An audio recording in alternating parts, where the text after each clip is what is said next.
वो आत्म तत्व अपने स्वरूप से विचलित ना होने वाला, एक तथा मन से भी तीव्र गति वाला है। इसे इंद्रियां प्राप्त नहीं कर सकी, क्योंकि यह उन सब से पहले गया हुआ है। वह स्थिर होने पर भी अन्य सब गतिशीलों को अतिक्रमण कर जाता है। उसके रहते हुए ही वायु समस्त प्राणियों के प्रवृत्ति रूप कर्मों का विभाग करता है।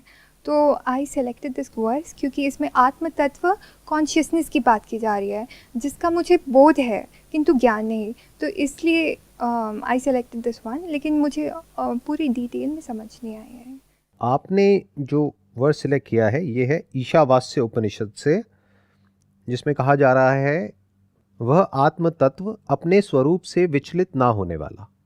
आत्म तत्व, आत्मा मतलब मैं, सेल्फ, तत्व मतलब दैट सब्सटेंस, यानी कि आत्मा is not an abstract concept जैसे कुछ लोगों को लगता है।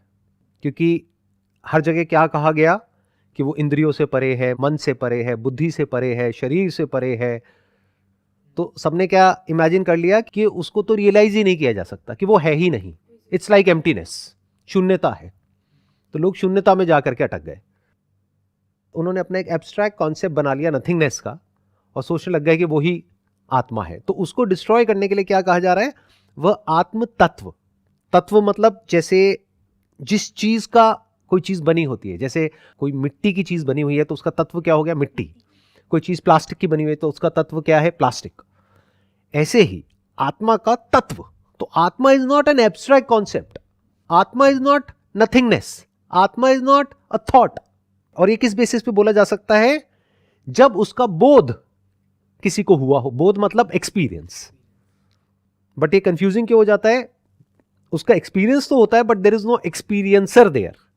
तो लोग इसलिए इमेजिन करने लग जाते हैं कि उसका एक्सपीरियंस हो ही नहीं सकता। तो लोग क्या करते हैं, इसको बहुत ही कॉम्प्लिकेटेड तरीके से प्रेजेंट करते हैं। तो जो सुनने वाले हैं उनके माइंड में यह बैठ जाता है कि अच्छा आत्म तत्व है, लेकिन वो तो कुछ बहुत ही मिस्टिकल होगा, या हमारी रीच से बहुत दूर होगा, या कुछ ही लोग हैं, कुछ संत महात्मा हैं, उनको तो एक्सपीरियंस हो सकता है, हमें कहाँ हो सकता है। तो ये एक्सपीरियंस हमारी रीच में है ही नहीं। बट है, दैट इज प्रूवन, तभी उसके बारे में बात करी गई है। अगर होता ही नहीं तो उसको तत्व नहीं कहा जाता ना। बट मजे की बात क्या है, आत्म तत्व कहीं दूर नहीं हो सकता, क्योंकि आत्मा यहां है। आत्मा मतलब मैं यहां हूं, तो इसका मतलब तत्व भी यही है। मैं क्या गुजरे हुए कल में हूं, आने वाले कल में हूं, या अभी हूं, यही हूं। तो अभी यहीं पर वो तत्व भी है।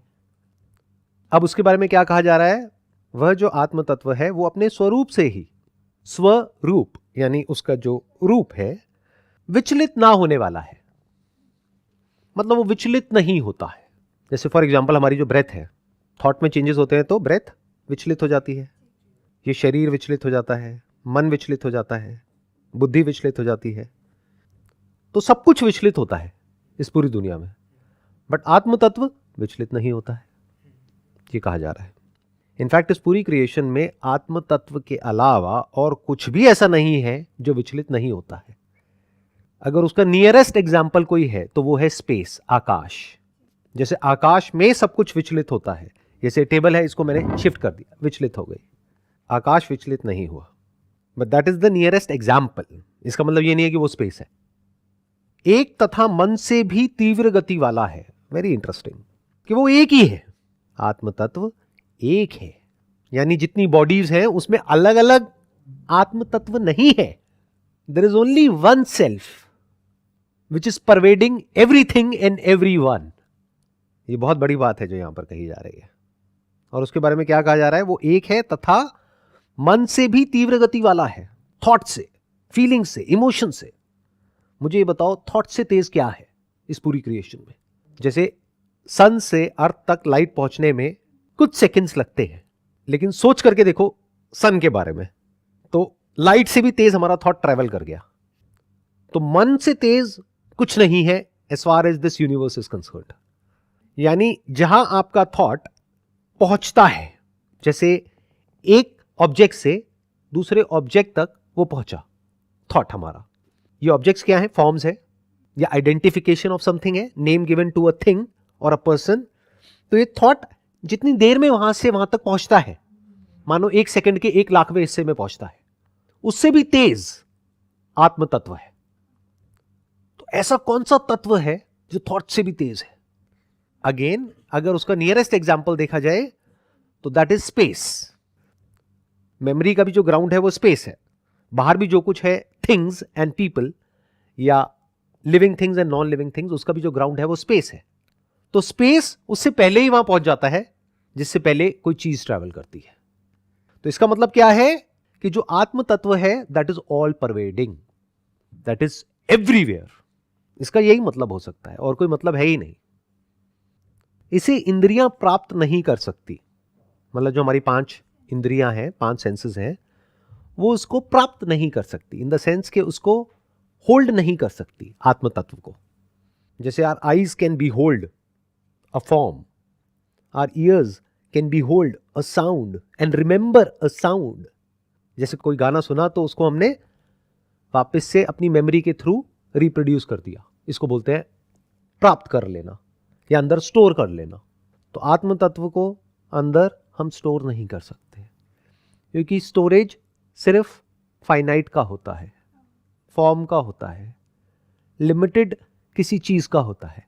इन्फिनिट को कैसे स्टोर करोगे? जैसे स्पेस है, इसको कैसे स्टोर करोगे? तो इंद्रियां जो हमारे सेंसेस हैं वो उसको प्राप्त नहीं कर सकती, यानी कि उसको देखा नहीं जा सकता है आंखों से, उसको कानों से सुना नहीं जा सकता है, नाक से हम उसको स्मेल नहीं कर सकते हैं, स्किन पे कोई सेंसेशन की तरह हम उसको फील नहीं कर सकते हैं, उसको टेस्ट नहीं कर सकते हैं। तो वो हमारे सेंसेस के बियॉन्ड है, इंद्रियों के बियॉन्ड है। और जो भी हमारी मेमोरी ऑपरेट करती है that is in the realm of जो भी सेंसेस के थ्रू हम परसीव करते हैं और उसकी मेमोरी स्टोर्ड होती है, बस। अब ये बताया जा रहा है क्यों इंद्रियां उसे प्राप्त नहीं कर सकती, क्योंकि यह उन सबसे पहले विद्यमान है। इसको बिल्कुल इस तरीके से देखो कि इंद्रियों के भी पहले वो है। जैसे हमारे जो सेंसेस हैं वो क्या करते हैं कि पहले कुछ होता है, यानी इस यूनिवर्स में 2 चीजों के बीच में कोई कांटेक्ट होता है। जैसे लाइट का किसी सरफेस से कांटेक्ट हुआ तो जो रिफ्लेक्शन है उसको हमने देखा, लाइट को हम नहीं देख सकते। ऐसे ही 2 वेव्स का जब आपस में कांटेक्ट होता है, 2 वाइब्रेशंस का आपस में कांटेक्ट होता है, उसको साउंड बोलते हैं।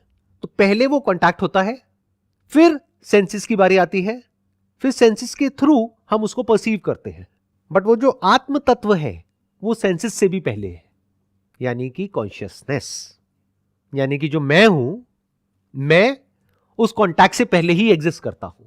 इसका सबसे सिंपल एग्जांपल है कि अगर कोई इंसान देख नहीं सकता है तो क्या वो है या नहीं है? वो उस कांटेक्ट से पहले ही विद्यमान है, यानी वो है। क्योंकि उसकी आंखें अभी देख नहीं सकती है तो उसको कुछ दिख नहीं रहा है, बट अगर आंखों का ऑपरेशन हो जाए, सर्जरी हो जाए, तो उसको दिखने लग जाएगा। तो जो आत्म तत्व है वो पहले से ही विद्यमान है, ये हम अपने अंदर देख सकते हैं। इसकी ब्यूटी क्या है कि जो भी यहां पे कहा जा रहा है उसको आप वेरीफाई कर सकते हो। If you got a peaceful mind, आराम से आप देख सकते हो। अगर आपके अंदर से मेमोरी निकाल दें तो थॉट गायब। बहुत लोग हैं उनकी मेमोरी चली जाती है तो उनको कुछ भी याद नहीं होता है। ऐसा भी हो जाता है कि वो बोल तक नहीं सकते हैं। उनसे पूछो ये क्या है, I don't know. Even they can not से आई डोंट नो। अगर लैंग्वेज की भी मेमोरी चली गई है तो they can't think, they can't talk, they can't react, but they still exist. अगर उनकी स्किन पे कुछ गर्म लगेगा तो उनको पता लगेगा। तो चाहे मेमोरी हो ना हो, मैं होता हूं। अच्छा, अगर 5 के 5 सेंसेस डेड हो जाए लेकिन मेमोरी एक्टिवेटेड है, तब क्या आप हो या नहीं हो? जैसे सपने में होते हैं हम, ड्रीम्स के टाइम पे क्या होता है? क्या हमारे सेंसेस एक्टिवेटेड होते हैं? क्या आपको बाहर की आवाजें आ रही होती हैं? बाहर शोर हो रहा है, आपको पता ही नहीं है। आपके अंदर एक अलग दुनिया चल रही है। वो दुनिया कौन सी है? वो मेमोरी की दुनिया है। तो you exist minus senses also. Dreams उसका प्रूफ है। और बिना ड्रीम्स के, यानी बिना मेमोरी के भी आप एग्जिस्ट करते हो। वेकिंग स्टेट उसका प्रूफ है, या ऐसे लोग उसका प्रूफ है जिनकी मेमोरी चली गई है। तो you exist minus senses and minus memory also. Minus memory मतलब माइनस थॉट, माइनस माइंड। वह स्थिर होने पर भी अन्य सब गतिशीलों को अतिक्रमण कर जाता है। मतलब कि वो स्थिर है, वो खुद कुछ नहीं करता है, लेकिन बिना कुछ करे ही वो जो सबसे तेज है, objects, animals, people in this world और थॉट, उन सबको अतिक्रमण कर जाता है। यानी उन सबसे तेज, उन सबसे जल्दी वहां पर पहुंच जाता है। Again the same example, space. और अगर इसको क्लियर ही सुनना है तो साउंड ऑफ साइलेंस। बट इसके बारे में कोई क्लियर नहीं बोलता है। There is nothing other than the sound of silence जो यहां पर कहा जा रहा है उससे कनेक्ट हो पाए। उसके अलावा ऐसा कोई दूसरा तत्व नहीं है। ये वो लोग जानते हैं जिन्होंने हर तरह की मेडिटेशन करी है।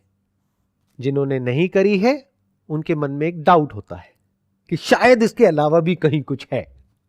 They are not sure. But someone who has gone very very deep within and without, in the sense outside and inside, जिसने सब कुछ जो भी जानने लायक है वो करके देख लिया है। हर तरह के एक्सपेरिमेंट्स अपने अंदर रन करके देख लिए हैं, ब्रेन के लेवल पे, बॉडी के लेवल पे, ब्रेथ के लेवल पे। वो जानता है कि ऐसा कोई दूसरा तत्व नहीं है। वो विचलित नहीं होता है, वो मन से भी तेज है। मन में हम कुछ सोचते हैं, सोचने से पहले भी साउंड ऑफ साइलेंस होती है, जिस वक्त वो सोच चल रही होती है तब भी होती है, सोच के मिट जाने के बाद भी होती है। वो तत्व पहले भी था, अभी भी है और आगे भी रहेगा। वह स्थिर है, लेकिन सब गतिशीलों को अतिक्रमण कर जाता है। यानी वायु से भी तेज है। वायु ट्रैवल करती है, उसकी अपनी एक स्पीड है, विंड की अपनी एक स्पीड है, साउंड की स्पीड है, लाइट की स्पीड है। उसके रहते हुए ही, अर्थात उसी की सत्ता में, वायु समस्त प्राणियों के प्रवृत्ति रूप कर्मों का विभाग करता है। ध्यान से समझना, जो कर्म होते हैं, यानी कि कौन क्या करेगा, कौन क्या नहीं करेगा, वो साउंड ऑफ साइलेंस नहीं करता है। इनफैक्ट साउंड ऑफ साइलेंस कुछ भी नहीं करता है। और ये मैं कह रहा हूं कहने के लिए करता है। इट इज नाइदर करता है नॉर करती है। It is neither female nor male, it is just there. उसके रहते हुए ही, यानी उसकी सत्ता में, यानी कि वो आत्म तत्व की सत्ता में जो कुछ होता है, फिर वो कैसे होता है? जो आत्म तत्व है वो तो कुछ करता ही नहीं है। वायु समस्त प्राणियों के, समस्त मतलब पेड़ पौधे, animals and humans and even non living things, ये सारा खेल वायु का है। आज साइंस भी यही कह रही है। हाइड्रोजन क्या है, ऑक्सीजन क्या है? वायु, एटम्स, सारा उसी का खेल है, वेदर इट इज लिविंग और नॉन लिविंग। तो वायु समस्त प्राणियों के प्रवृत्ति रूप। अब प्रवृत्ति क्या होती है, ध्यान से समझना। वृत्ति मतलब फ्लक्चुएशन, वाइब्रेशन।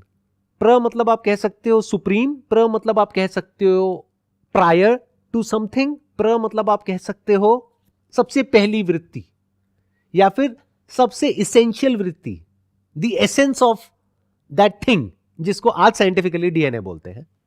तो समस्त प्राणियों के प्रवृत्ति रूप मतलब हम सबकी अलग अलग प्रवृत्ति है। वृत्ति मतलब जो एटॉमिक स्ट्रक्चर है वो अलग अलग है ना हम सबका। हमारा और जानवरों का और पेड़ पौधों का अलग अलग है। उसके अकॉर्डिंग कर्मों का विभाग करता है। कौन करता है? वायु। ये भी कहना गलत होगा कि करता है, क्योंकि ट्रांसलेशन में ये गड़बड़ हो जाती है। होता है। वायु थोड़ी ना करता है। वायु इज नॉट अ पर्सन जो कि करता है। उसके अकॉर्डिंग, लॉज ऑफ नेचर के अकॉर्डिंग अपने आप वो होता है। यानी according to the laws of the nature, plants एक तरीके से एक्ट कर रहे हैं, एनिमल्स अलग अलग तरीकों से एक्ट कर रहे हैं, ह्यूमंस अलग अलग तरीकों से एक्ट कर रहे हैं। That is all because of what? वायु। उसी वायु को ब्रेथ के स्टैंड पॉइंट से जब हम बोलते हैं तो हम प्राण बोल देते हैं। उसी वायु को मैटर के स्टैंड पॉइंट से बोलते हैं तो एटम बोल देते हैं, अणु बोल सकते हैं। इट डिपेंड्स कि आप वायु को किस स्टैंड पॉइंट से बोल रहे हो। पानी के स्टैंड पॉइंट से बोलोगे तो आप लिक्विड बोल दोगे, हवा के स्टैंड पॉइंट से बोलोगे तो गैस बोल दोगे, विंड बोल दोगे, धरती के स्टैंड पॉइंट से बोलोगे तो एलिमेंट्स बोल दोगे। है तो वायु ही। और वायु में क्यों चेंजेस होते हैं?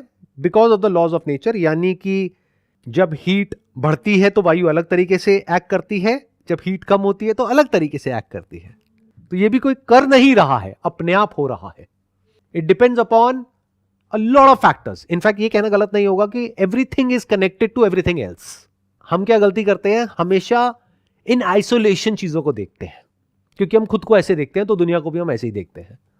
जबकि इस पूरी दुनिया में, पूरे यूनिवर्स में कुछ भी ऐसा नहीं है जो एक दूसरे से कनेक्टेड ना हो। जैसे अगर कोई साउंड हुई, ये एक साउंड हुई, तो इसकी वजह से पूरे के पूरे यूनिवर्स पर असर आया है, बट वो हम देख नहीं पा रहे हैं कि इस साउंड का असर कहां हुआ, कैसे हुआ, किस किस पर हुआ, और जहां पर असर हुआ उसकी वजह से और क्या असर हुआ। होलिस्टिकली देखोगे तो आपको समझ आ जाएगा, एवरीथिंग इज इंटरडिपेंडेंट, इंटरकनेक्टेड। तो यहां पर भी क्या करा जा रहा है, यहां पर भी सेग्रीगेट करके आपको कहा जा रहा है कि वायु, क्या वायु बिना अग्नि के ऑपरेट कर सकती है? क्या अग्नि बिना वायु के एग्जिस्ट कर सकती है? बिना जल के तो कर सकती है। जैसे इस यूनिवर्स में बहुत सारे ऐसे प्लैनेट्स हैं जहां पर जल नहीं है। अग्नि और वायु में जो चेंजेस होते हैं उसकी वजह से जल पैदा होता है। एक पर्टिकुलर टेम्परेचर जब होता है एक प्लैनेट के ऊपर, और वहां पर जो एग्जिस्टिंग कंडीशंस चाहिए होती है वो होती है, तो वहां पर जल आ जाता है। जब जल आता है तो फिर लाइफ क्रिएट हो जाती है। जल ही तो जोड़ता है ना सबको आपस में। तो ये यहां पर कहा जा रहा है कि जो आत्म तत्व है वो स्वरूप से ही ऐसा है कि वो कुछ भी नहीं करता है। जो भी कुछ होता है इस दुनिया में, that happens because of the laws of nature. But आत्म तत्व के होने से, यानी कॉन्शियसनेस के होने से, दिस एंटायर यूनिवर्स इज इल्यूमिन्ड, ये प्रकाशमान हो जाता है। बट जब मैं प्रकाश की बात करता हूं तो वो गड़बड़ मत करना जैसा लोग करते हैं। वो क्या बोलते हैं, आत्मा प्रकाश है। आत्मा एक ऐसा प्रकाश है जो प्रकाश को भी और अंधेरे को भी इल्यूमिन करता है। इसके बारे में कहा जाता है, this is that light which illumines not just the light but also the darkness. तो this is that light which is called consciousness. इसके लिए एक वर्ड मैंने यूज किया है अपने अष्टावक्र गीता सेशंस में, साइट। अब हम क्या गड़बड़ करते हैं, हम ये सोचते हैं if there is a sight there has to be a seer, कि कोई है जो देख रहा है। इसी को एरर बोलते हैं। और वो जो देख रहा है उसको मुक्त होना है। पहले देखो तो सही कि कोई है भी सेपरेट देखने वाला या नहीं है। मैं को क्वेश्चन करो, मैं के पूरे स्ट्रक्चर को देख लो। अगर उस मैं को आप अच्छे से समझ जाते हो, मैं जो कि सेंटर पॉइंट है हर थॉट का, हर फीलिंग का, हर इमोशन का, हर एक्सपीरियंस का, वो मैं क्या है, अगर उसको आप देख सकते हो तो कह सकते हैं कि आपको ज्ञान हो गया है कि क्या मैं नहीं है। फिर एंड में जो बचा रह जाता है उसके बारे में बोलने की भी जरूरत नहीं है कि वो क्या है।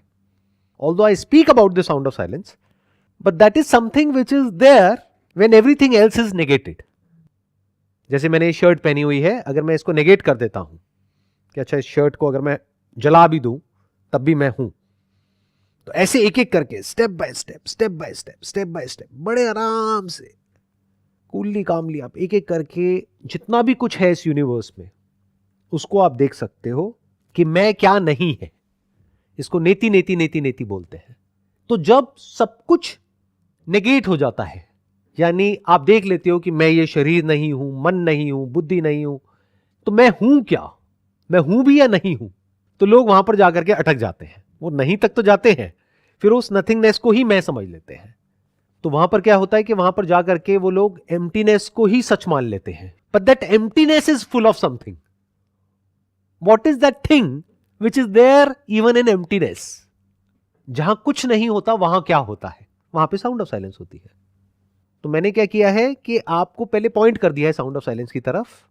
तो आप क्या करोगे, अब आपके पास में दो रास्ते हैं। या तो आप शॉर्टकट मारो, आप सीधा कहो कि हाँ सब कुछ ही झूठ है, साउंड ऑफ साइलेंस सच है। But that is more like an illusion of knowledge and illusion of understanding. It's just like कि पानी की बात करी जा रही है यहाँ पे उपनिषद में। एक तरीका तो ये है, मैं पानी के बारे में आपको ज्ञान देता चला जाऊं 10 साल तक, 20 साल तक, 50 साल तक, बट पानी को कभी टेस्ट नहीं किया है, पता ही नहीं है पानी होता क्या है। और मैं आपको बता रहा हूं कि देखो पानी तो है, और यही है, अभी है, बोल रहा हूं सब कुछ, लेकिन मैं कभी डायरेक्टली आपको पॉइंट नहीं कर रहा उसकी तरफ। तो 99.99% पॉसिबिलिटी क्या है कि आपको ज्ञान तो हो जाएगा, लेकिन उस पानी का कभी एक्सपीरियंस नहीं हो पाएगा।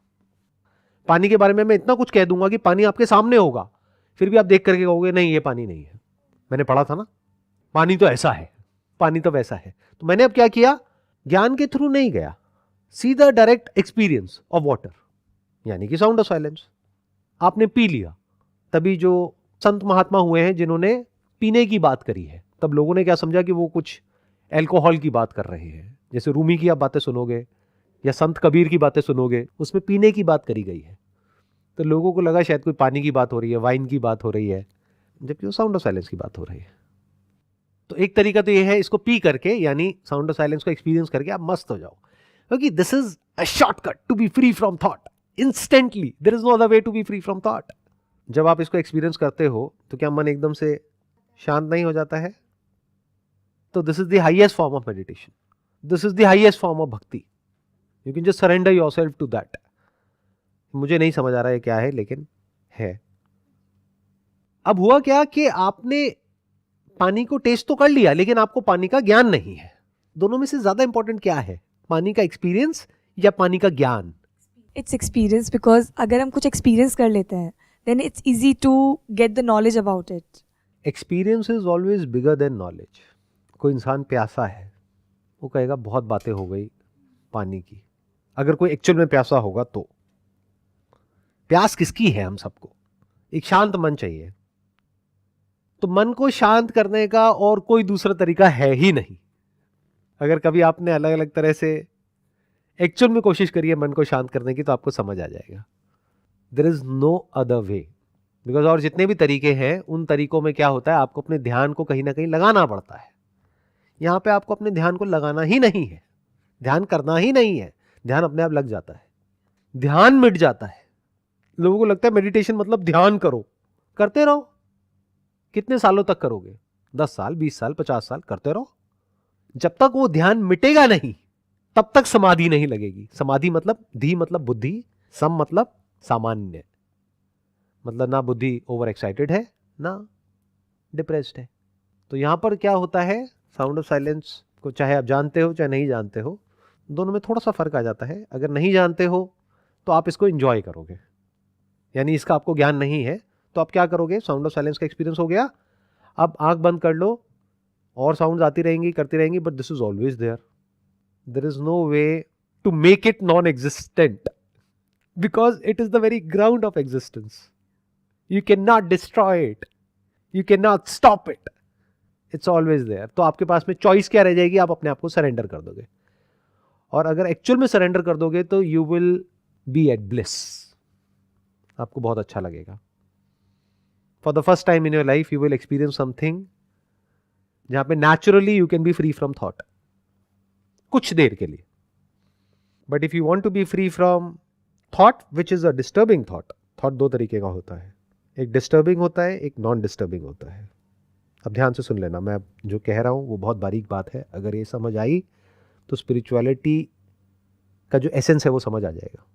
लोग क्या समझते हैं, freedom from thought is the end goal of meditation, चित्त वृत्ति निरोध। इसका मतलब लोगों ने क्या समझ लिया कि चित्त की जो वृत्तियां हैं यानी कि थॉट है, उसका निरोध कर दो, उसको रोक दो, that is the highest state of meditation. ऐसा नहीं है। थॉट दो तरीके का होता है, एक प्रॉब्लमैटिक थॉट, एक नॉन प्रॉब्लमैटिक थॉट। वो क्या होता है, अपने अंदर झांक करके देख लो, बहुत आसान है। आपके पड़ोसी की लाइफ में कुछ भी होता रहे, is it a problematic thought और a non problematic thought if it is not affecting your life? आप यहां पर बैठे हो इंडिया में, किसी और कंट्री में कुछ भी होता रहे, does it actually affect you? आप बाहर से शो कर सकते हो अपने आप को अच्छा इंसान दिखाने के लिए, अरे अरे मेरे को बहुत बुरा लग रहा है, वहां पर ये हो रहा है। एक्चुअल में आपको लग रहा है क्या? तो उस थॉट को क्या कहेंगे, नॉन प्रॉब्लमैटिक थॉट। तो थॉट जिसके सेंटर में मी होता है वो प्रॉब्लमैटिक होता है, और थॉट जिसके सेंटर में मी नहीं होता है वो नॉन प्रॉब्लमैटिक होता है। प्रॉब्लम क्या है कि मेरी लाइफ में प्रॉब्लम है या किसी और की लाइफ में प्रॉब्लम है?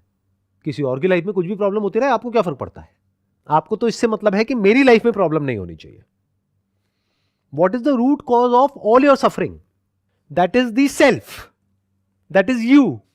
अगर इसके सच को आप देख लेते हो कि ये जो मी जिसको मैं बोलता हूं, वो मैं एक्चुअल में कहीं है ही नहीं, कोई सेपरेट मैं है ही नहीं, इससे बड़ा कोई झूठ दुनिया में है ही नहीं, तो आपके जितने थॉट्स हैं उसका जो सेंटर पॉइंट है इमेजिनरी एक मैं, वो मिट गया तो थॉट रहे लेकिन प्रॉब्लमैटिक नहीं रहे.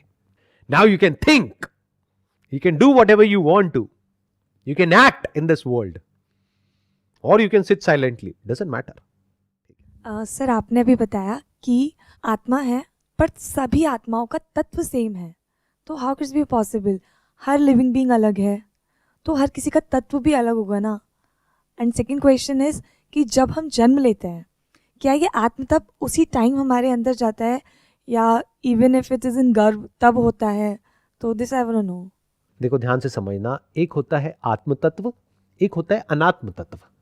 आत्म तत्व मतलब क्या? कॉन्शियसनेस. वो अलग अलग नहीं है. आपकी बॉडी में मेरी बॉडी में क्या अलग अलग है?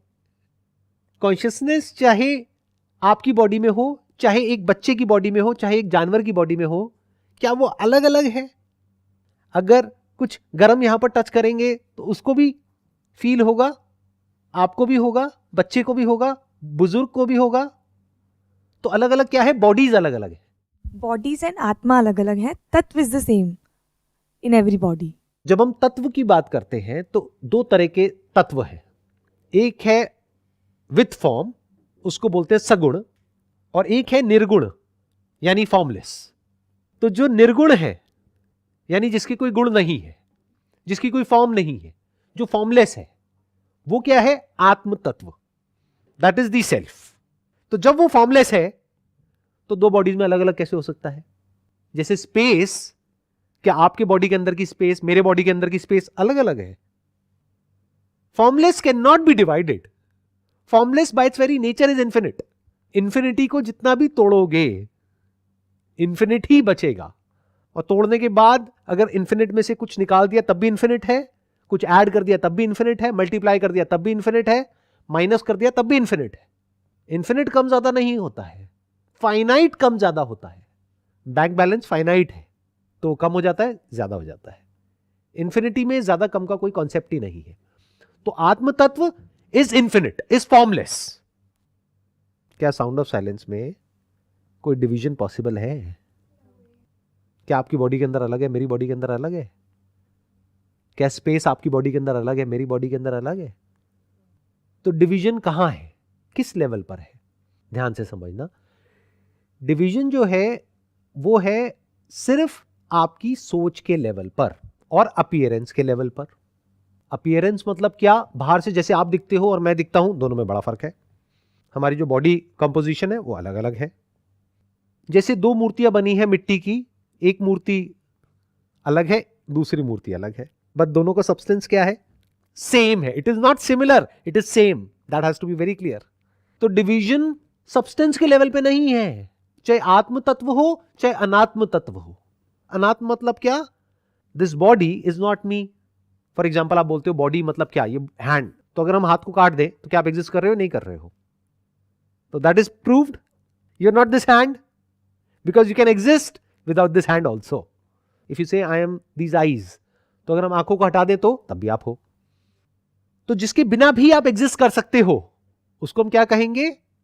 अनात्म तत्व. उसमें क्या आ गया? बॉडी, सेंसेस, मेमोरी, जिसके बारे में अभी थोड़ी देर पहले हमने देखा था. तो अनात्म तत्व के पॉइंट ऑफ व्यू से भी देखोगे तो अपीयरेंस अलग अलग है. मतलब आप या मैं या जानवर और पेड़ पौधे बाहर से देखने में अलग अलग हैं. Fundamentally we are not similar, we are same. धरती, जल, अग्नि, वायु, आकाश, इसी के बने हैं हम सब. तो वहां पर भी सेपरेशन नहीं है. जो आत्म तत्व है उस लेवल पे तो कहीं कोई सेपरेशन पॉसिबल ही नहीं है. उसके बारे में बोलते हैं अखंड, मतलब जिसको ब्रेक नहीं किया जा सकता है. उसमें कोई मिलावट नहीं करी जा सकती है. जैसे पानी को गंदा किया जा सकता है, किसी भी चीज को मिलावट के थ्रू पॉल्यूट किया जा सकता है, उसके एट्रीब्यूट को चेंज किया जा सकता है, उसके गुणों को बदला जा सकता है। निरंजन मतलब क्या? उसको आप चाहे भी तो कुछ कर नहीं सकते, उसको बदल नहीं सकते हो। अब बताओ ऐसा कौन सा तत्व है जो निरंजन है इस पूरे यूनिवर्स में, साउंड ऑफ साइलेंस के अलावा? Not even one. वायु भी दूषित हो जाती है, कभी खुशबू आ जाती है, कभी बदबू आ जाती है। तो आत्मा और अनात्मा में आप फर्क देख पा रहे हो, इसको विवेक बोलते हैं। यानी अगर इन दोनों में आप अच्छे से फर्क देख सको और ये भी देख सको कि फर्क सिर्फ अपीयरेंस के लेवल पर है, एक्चुअल में कोई फर्क नहीं है। जैसे पानी की ही दो अलग अलग लहरें हैं, वो देखने में फॉर्म अलग अलग है पानी। अब आप अगर कहते हो कि मैं ये लहर हूं और मैं उस लहर से अलग हूं, तो किस मैं की आप बात कर रहे हो? इस मैं को क्वेश्चन करो। This is the beginning of spirituality. तब आप देखते हो जो अनात्म तत्व है उस लेवल पे we are not similar, we are same. उन्हीं एटम्स के बने हैं हम सब, चाहे ये टेबल हो, चाहे कोई चेयर हो, चाहे कोई प्लांट हो, चाहे आप हो, चाहे मैं हूं। आत्म तत्व is same, it's not similar, it's same, it's one. तो एक्चुअल में मैं जिसको भी मैं कहता हूं, that is nothing but an appearance of the form, और उसके साथ में जो भी कुछ जुड़ा हुआ है। तो मैं is just for the name sake. In reality there is no separate मैं। This is moksha. मोक्ष का मतलब लोग क्या समझते हैं? मैं को फ्री कर दिया। अरे मैं होगा तो फ्री करोगे ना। मोक्ष का मतलब यह नहीं है कि मैं मुक्त हो गया, मैं से मुक्त हो गए, दैट इज मोक्ष।